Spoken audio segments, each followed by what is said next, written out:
व्यक्ति के स्वस्थ रहने या रोग मुक्त होने में हमारे भोजन की बहुत ही महत्वपूर्ण भूमिका है। हम भोजन के अधिकांश भाग को आग में पकाकर प्रयोग करते हैं। आदिकाल में मनुष्य ने पत्थरों को रगड़कर अग्नि को उत्पन्न किया, तभी से अग्नि मनुष्य की सभ्यता की कसौटी बन गई। वास्तव में अग्नि तत्व प्रकृति एवं प्राकृतिक चिकित्सा का एक महत्वपूर्ण तत्व है। अग्नि का स्वभाव है जलाना, तपाना, परंतु क्या अग्नि में तपकर प्रत्येक वस्तु ईंधन ही बनती है? यह एक विचारणीय प्रश्न है। एक फल या अन्न का पेड़ पर प्राकृतिक रूप से पकने का अर्थ है उसके अंदर के बीज का पूर्णता को प्राप्त हो जाना एवं बोने के बाद अपनी वंश परंपरा को आगे बढ़ाने की योग्यता आ जाना।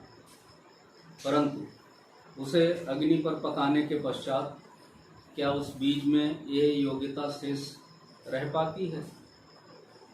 आज हमारे भोजन में अपक्वाहार अर्थात आग से न पकाया गया भोजन, इसकी मात्रा 50 से 100 ग्राम सलाद, दिन भर में 250 ग्राम से 500 ग्राम फल के रूप में सिमट कर रह गई है।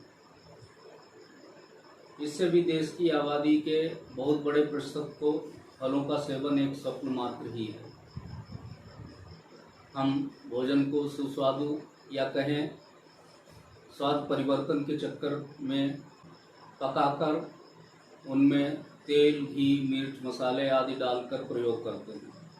इन परिशोधित निष्प्राण व्यंजनों के कारण ही हमारा शरीर दिन प्रतिदिन रोगी एवं शक्तिहीन होता जा रहा है। यह एक आश्चर्य का विषय है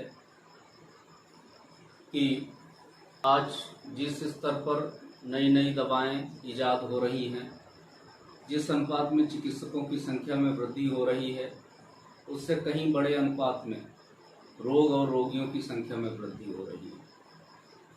इसको देखते हुए आज के परिप्रेक्ष्य में ये बहुत आवश्यक हो गया है कि हम प्रकृति का मार्गदर्शन प्राप्त करें एवं प्रकृति के नियमों को अपनी जीवन शैली में सम्मिलित करें। इसकी शुरुआत हम अपनी रसोई से कर सकते हैं। इस संदर्भ में प्रकृति का एक नियम कि प्रकृति प्रदत्त प्रत्येक वस्तु का उपयोग उसका स्वरूप नष्ट किए बिना किया जाए, इस सिद्धांत का अनुपालन अत्यंत आवश्यक है। भोजन के संदर्भ में ये आवश्यक है कि कच्चा भोजन जो स्वास्थ्य की दृष्टि से हितकर हो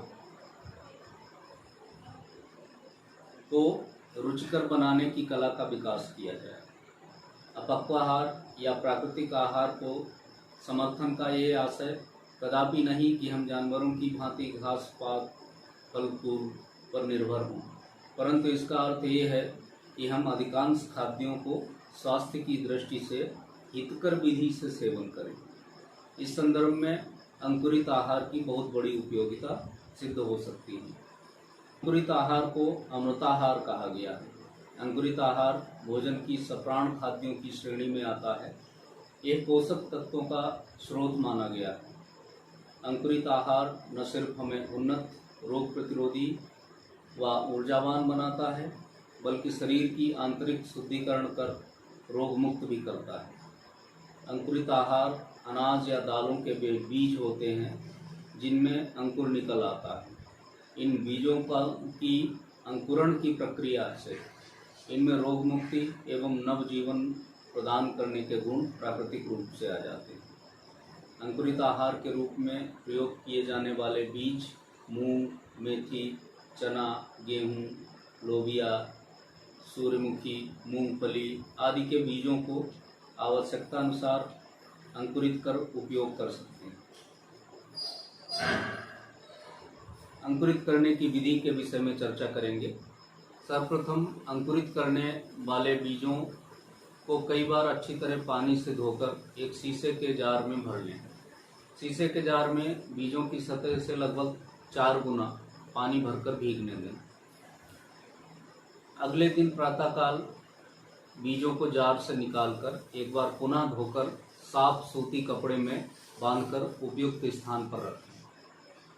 गर्मियों में कपड़े के ऊपर दिन में कई बार ताज़ा पानी छिड़कें ताकि इसमें नमी बनी रहे।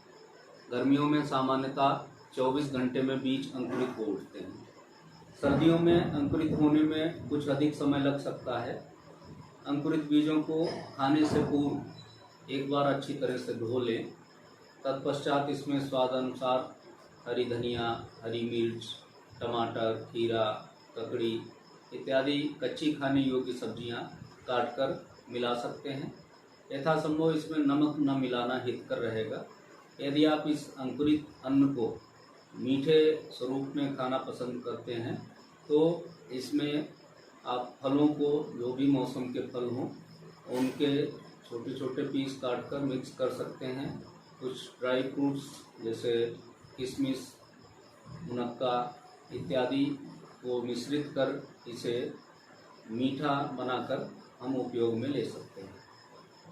किसी भी अन्न को अंकुरित करने से पूर्व इस बात का ध्यान रखें कि अंकुरित करने से पूर्व बीजों से मिट्टी, कंकड़, पुराने रोगग्रस्त बीज निकालकर साफ कर लें। प्रातः नाश्ते के रूप में अंकुरित अन्न का प्रयोग करें। प्रारंभ में कम मात्रा में लेकर धीरे धीरे इनकी मात्रा बढ़ाते जाएं। अंकुरित अन्न अच्छी तरह चबाकर खाएं। नियमित रूप से इनका प्रयोग करें। वृद्धजन जो चबाने में असमर्थ हैं वे अंकुरित बीजों को पीसकर इसका पेस्ट बनाकर खा सकते हैं। ध्यान रहे पेस्ट को भी मुख में कुछ देर रखकर चबाएं ताकि इसमें लार अच्छी तरह से मिल जाए।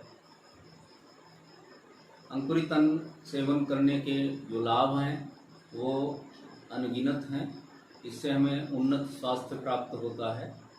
शरीर की रोग प्रतिरोधी क्षमता बढ़ती है। शरीर के विषैले तत्व निकलकर शरीर से बाहर हो जाते हैं।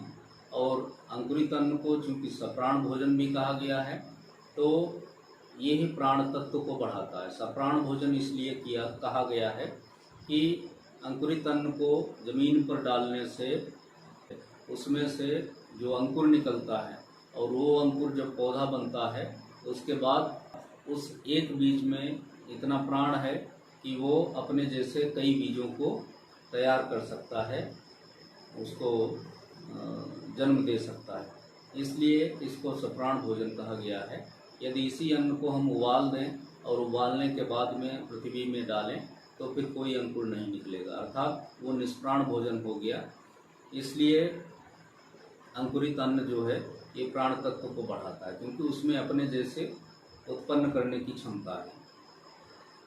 अंकुरित आहार शरीर को नवजीवन देने वाला अमृतमयी आहार है।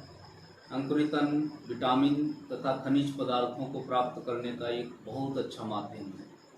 अंकुरित आहार सप्राण होने के कारण शरीर आसानी से उसको आत्मसात कर लेता है, जिससे शरीर ऊर्जावान बनता है। बीजों के अंकुरित होने के पश्चात इनमें पाया जाने वाला स्टार्च ग्लूकोज, फ्रक्टोज एवं माल्टोज में बदल जाता है, जिससे न सिर्फ इसके स्वाद में वृद्धि होती है बल्कि इसके पाचक एवं पोषक गुणों में भी वृद्धि हो जाती है। इसलिए ये निश्चित कर लें कि हम अपने नाश्ते में सप्ताह में प्रतिदिन नहीं ले सकते तो कम से कम सप्ताह में 3 दिन अंकुरित अन्न का सेवन करें। बाकी दिनों में हम जो मौसम के फल हैं उनका सेवन करें तो निश्चित रूप से हम आजीवन स्वस्थ रहेंगे, क्योंकि आहार ही औषधि है। जैसा आहार हम लेते हैं शरीर में उसी तरह के परिवर्तन होते हैं। इसलिए ये ध्यान रखें कि हमने जो खा रहे हैं वो हमारे शरीर के लिए हितकर है अथवा है। अगर हम सप्राण भोजन करते हैं, अगर हम प्राकृतिक आहार लेते हैं तो निश्चित रूप से हम एक तरह की औषधि को ही ग्रहण कर रहे हैं। अगर इस तरह की औषधि आप ग्रहण करते रहेंगे तो बाज़ार की औषधियाँ उनका सेवन नहीं करना पड़ेगा और हम तमाम तरह के विषैले तत्वों से बच सकेंगे।